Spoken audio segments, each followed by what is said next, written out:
Welcome to Street Smart Business TV. Now, guys, I can't wait to share this one with you because this is a real eye-opener. The thing that prompted me to put this episode together is quite simply I saw an amazing survey, and it's about the most precious asset that all of us have. Yes, you guessed it, time. Now, AC Nielsen did a survey recently. They studied all of the people in the Western world and they worked out how much time they're sitting in front of that bloody box for. Now have a guess. Is it 1 hour a day? 2 hours? 3 hours? 5.11 hours a day, ladies and gentlemen, sitting in front of a box watching other people having a life instead of ourselves. Guys, we're the ones that are alive. Don't just live life through a TV. Now, I know all of you are smarter than the average teddy bear or you wouldn't be watching this, so I'm sure that stat doesn't apply to you, but what I want you to do is really consider this. Are you watching a lot of TV? Are you reading newspapers? Are you listening to the news on the radio when you're going in the car, heading off to work? Just think about these unproductive things that are happening. Does listening to the news make your life any better? Does it? No, it makes you bloody depressed. How does this make our life any better, ladies and gentlemen?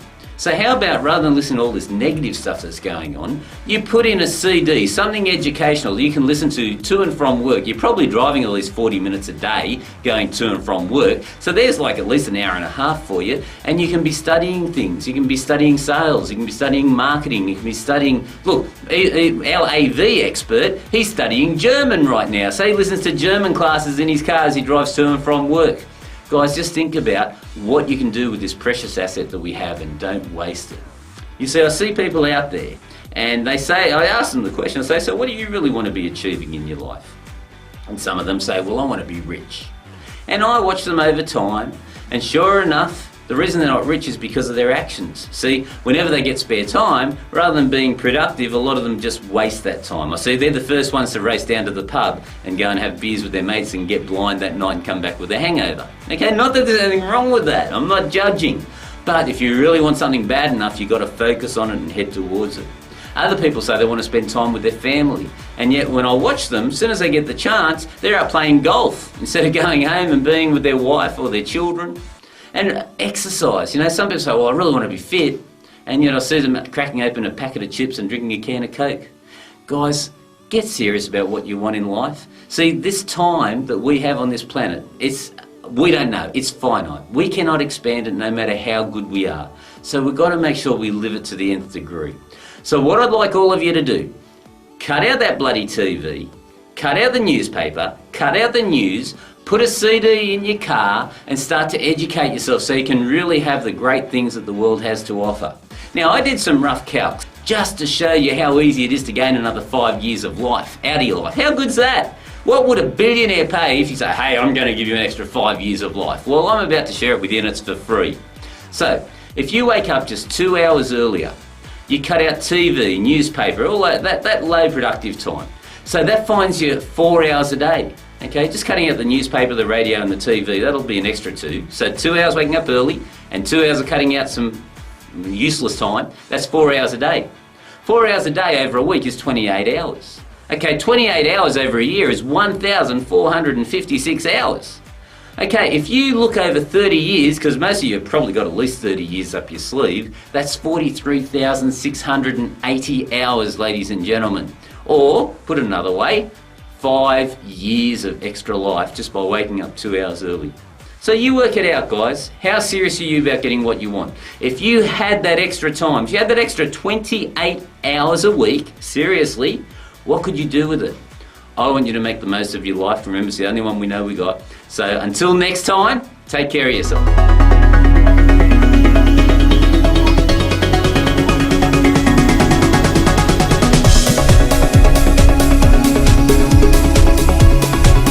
Now, I've got Martin on the line. I'm going to get him to join us in a second and see if he might be able to help me answer some of these questions. So, guys, I just want all of you to welcome Martin to the call. How are you going, Martin? Doing well. I'm very happy to be here with you. So, Martin, I think one of the best ways to go about this, I've put a little bit of a mind map together because I've summarised pretty well all the questions into just, I think it came to about 8 or 10 that sort of signified all the questions that were out there.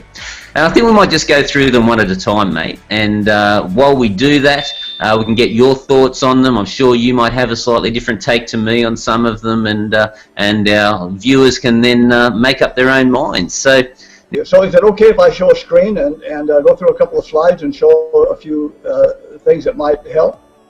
Yeah, we'd love that. Yep. All right. So we'll say that a business has 1,000 customers, and they want to grow by 10%. In other words, they want to get 1,100 customers.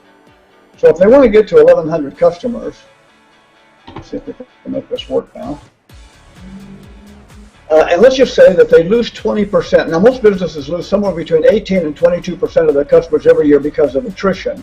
That means some people die, some people move, some people leave to do business with a competitor. Some people have a problem with a product or a service, or maybe an employee, and they have a bad experience and they go somewhere else.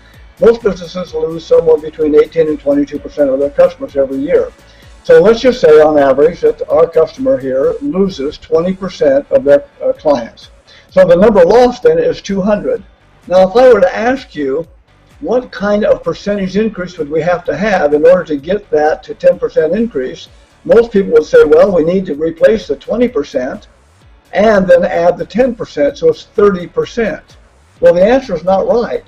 So what we need to do is we need to take a look at this, because we're not starting from a base of 1,000 customers anymore. We're starting from a base of 800 customers. So if we're starting from a base of 800 customers, we're going to need 300 customers in order to reach our goal, which is a 37.5% increase. Not 30%, it's a 37.5% increase. Now, most business owners don't understand that. They don't understand that in order to replace those lost customers, there's going to be a significant cost involved. So let me show you what I mean.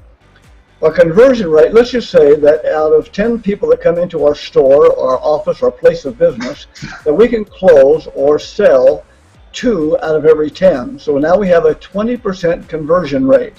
If we have a 20% conversion rate, that means we're going to need 1,500 new leads in order to generate those 300 customers.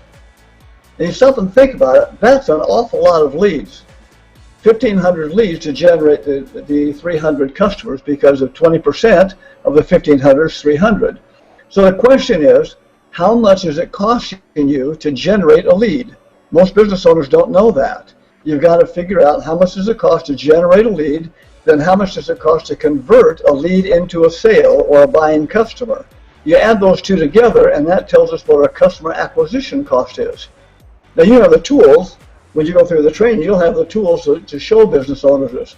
See, this is just one simple thing that business owners don't understand. And because they don't understand it, it's costing them a ton of money. Let's just say that it costs them $10 to generate a lead. If it costs $10 to generate a lead, then we've got $15,000 in lead costs just to generate the 300 customers. Maybe we ought to look at something besides going out and trying to grow our business. How can we close the back door? How can we keep our customers, our good customers, from leaving us and going someplace else?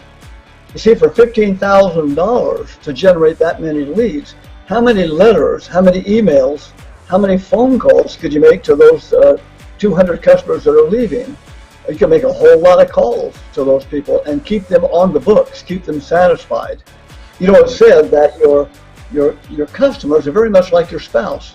Even if you don't tell your wife that you love her once in a while, somebody's going to come along and tell her that, and she's going to leave you, and that's going to cost you a lot of money.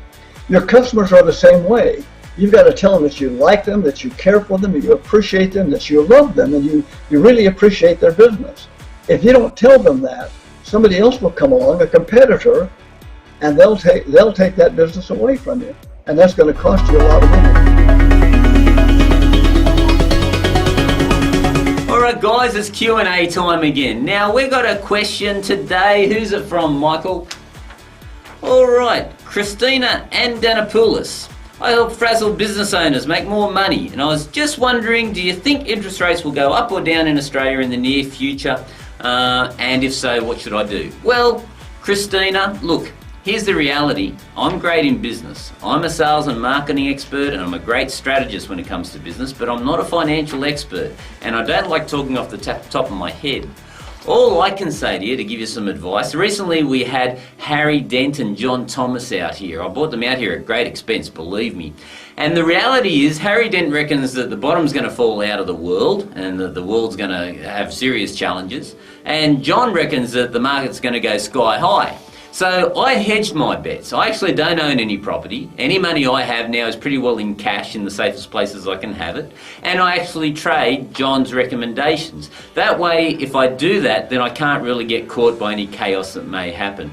Now, no one has a crystal ball, Christina. All you can do is make an educated guess and base it on the facts. But apart from that, I can't really help you anymore. All right, guys, keep those questions coming, and I'll see you next episode.